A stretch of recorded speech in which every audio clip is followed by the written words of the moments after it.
Nakipagkita kay Pangulong Rodrigo Duterte ang overseas Filipino worker na nailigtas sa parusang bitay sa United Arab Emirates. Ayon sa Pangulo, nagbanta siya na magpapatupad ng total deployment ban ng mga OFW kung itinuloy ng UAE ang pagbitay sa Pinay worker na si Jennifer Dalquez.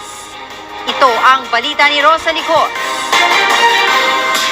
Kita sa Twitter post ng Administrator ng Overseas Workers Welfare Administration na si Hans Leo Kakdak ang pagkikita ni na Pangulong Rodrigo Duterte at Jennifer Dalquez sa Malacanang kahapon.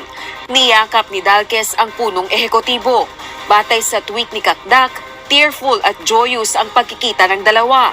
Si Dalquez ang OFW na hinatulan ng death penalty ng United Arab Emirates sa kasong pagpatay sa kanyang amo. Sinaksak umano ni Dalquez ang kanyang amo matapos siyang pagtangkaang gahasain. Subalit